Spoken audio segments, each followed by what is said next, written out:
हिंदूंनाही कळली आहे कि उस समय 4.9 लाख वक्फ प्रॉपर्टी है इस देश में। आज तो बढ़ गया, उस समय 2006 में, और 4.9 लाख वक्फ प्रॉपर्टी जो रजिस्टर्ड वक्फ प्रॉपर्टी है, उनका टोटल इनकम सिर्फ 163 करोड़ पर एनम था। 160 करोड़। और उसी समय सचर कमेटी में यह भी कहा, टिप्पणी भी किया और सुझाव भी दिया, अगर वो 4.9 लाख प्रॉपर्टी को अगर एफिशिएंटली मैनेज करते उस समय का मार्केट रेट से, तो भी 12,000 करोड़ हर साल इनकम जनरेशन होता। तो 12,000 करोड़ होना चाहिए था, लेकिन 163 करोड़ जनरेशन हुआ है।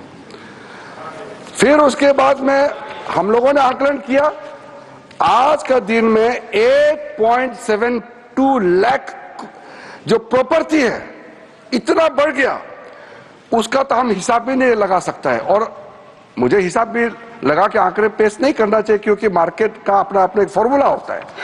लेकिन एक कॉमन सेंस है कि अगर सचर कमेटी 4.9 लाख प्रॉपर्टी को अनुमान लगाया 12,000 करोड़ इनकम होना चाहिए, तो आज उसको आप आज के समय मार्केट रेट में हिसाब लगा करके आप अनुमान लगा सकते हैं। सचर कमेटी ने यह भी कहा, सेंट्रल वक्फ काउंसिल में और स्टेट वक्फ बोर्ड में और ब्रॉड बेस करके इंक्लूसिव होना चाहिए। ये बंद कमरे में कुछ लोग बैठा है ऐसा लग रहा है, इसको खोलना चाहिए, ब्रॉड बेस करना चाहिए। साथ साथ में सेक्रेटरी जो सेंट्रल वक्फ काउंसिल और स्टेट बोर्ड है, उसका स्तर सीनियर लेवल होना चाहिए। उस समय under secretary, deputy secretary rank का था, उसको कहा कि ज्वाइंट सेक्रेटरी, एडिशनल सेक्रेटरी का रैंक ऑफिसर को नियुक्त करना चाहिए। और साथ में सर, बच्चों और महिलाएं के लिए, महिलाएं और बच्चों के लिए स्पेसिफिक कदम उठाना चाहिए। इस सचर कमेटी ने उस समय रिकमेंडेशन किया। और उसके बाद एक ज्वाइंट पार्लियामेंट्री कमेटी का गठन हुआ, जिसका अध्यक्षता के रहमान खान ने किया।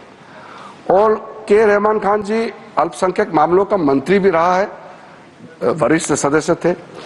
उन्होंने फिर पूरे ऑल पार्टी का सदस्य का एक जेपीसी हेड किया, उसमें कई मुद्दे उन्होंने रखे हैं और रेकमेंड किए हैं। मैं मेन वाला को यहां पॉइंट आउट करना चाहता हूं।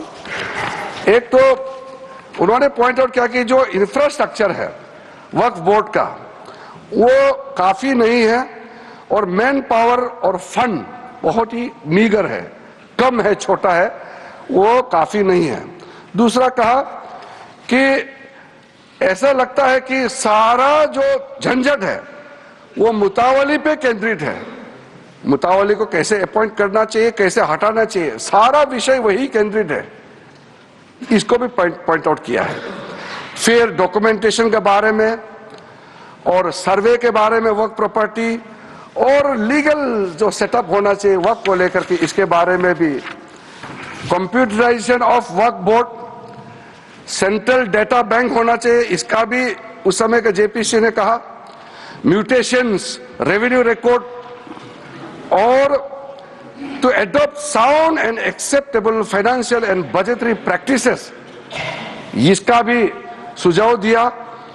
और फिर लीज करने का जो वक्फ प्रॉपर्टी को किस तरीके से लीज होना चाहिए, इसका भी सुझाव दिया है।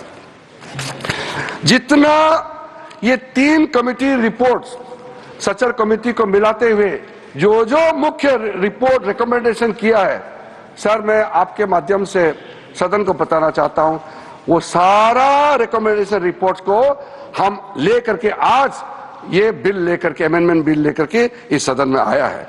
इसलिए ये तीनों कमेटी, ये कांग्रेस सरकार में जो दूसरे और तीसरे कमेटी तो यूपीए सरकार थे, लेकिन शुरू वाला तो प्योर कांग्रेस गवर्नमेंट था। तो मैं मुख्य रूप से कांग्रेस पार्टी को और उसके जो सहयोगी दल है, मैं अपील करना चाहता हूं कि आज जो बड़ा कदम माननीय प्रधानमंत्री जी के नेतृत्व में हमने ये 2025 का वक्फ संशोधन बिल लेके आया है,